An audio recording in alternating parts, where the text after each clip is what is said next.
Good morning guys! Magluto tayo ng pork giniling na may patatas at carrots. So, i-marinate po muna natin siya sa ng kalamansi at saka toyo, pati paminta po. I-marinate ko po muna siya bago ko siya igigisa. So, nilagyan ko po siya ng 5 pirasong kalamansi. Yung giniling po, konti lang kasi dalawa lang po kami ni Habi. Bali, 100 peso lang po ang binili ko na giniling. So, tara guys, magluto tayo. Ayan guys, katapos kong lagyan ng kalamansi, isusunod natin si soy sauce. So, tantiyahin lang po natin yung soy sauce natin, no? Ako po kasi tinatansya ko lang kasi para naman po sa swak sa panlasa natin.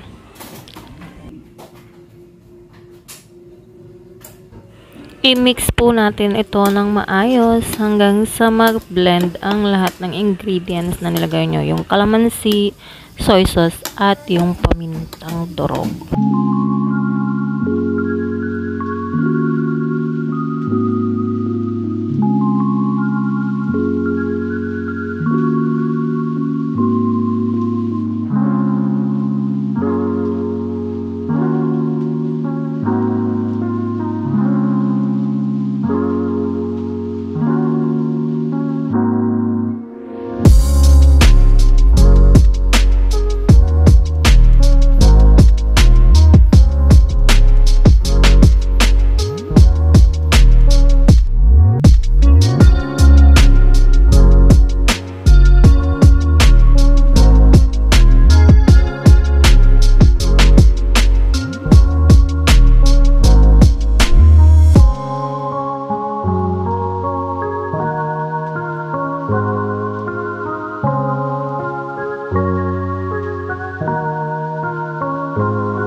So, yun lang po yung mga kailangan natin. Kailangan din po natin pala ng mantika para sa paggigisa.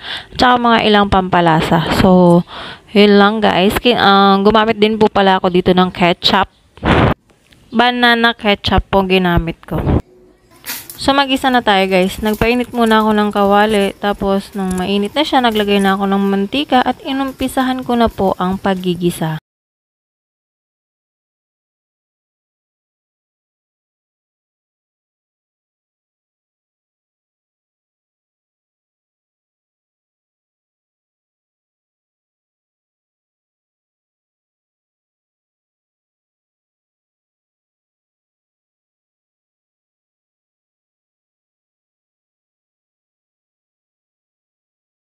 Hindi pa po pala ako naggisa. Pinirito ko po muna pala yung yung carrot at saka patatas.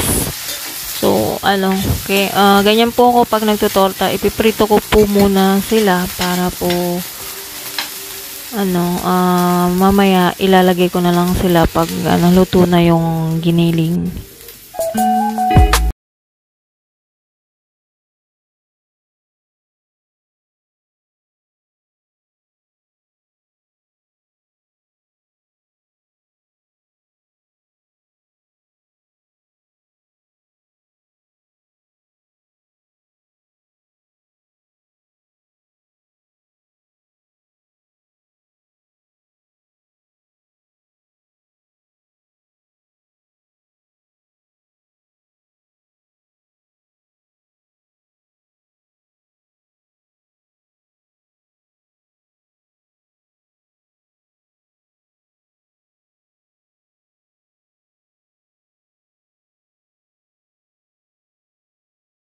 Yung pagkakaprito ng patatas at saka carrot guys is set aside na lang po muna natin siya at igisa na natin ang ating giniling.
Na is konting mantika, paminta at saka granules po. So, ngayon nilagay ko na ulit yung carrots at saka patatas.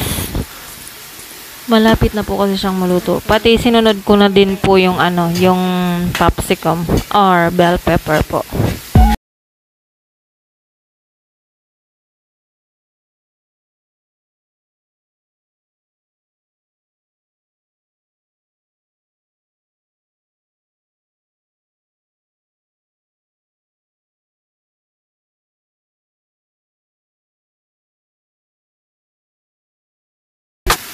Lagyan na natin siya ng ketchup guys, yung papag banana ketchup para pampabalance din siya ng lasa.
A few moments later.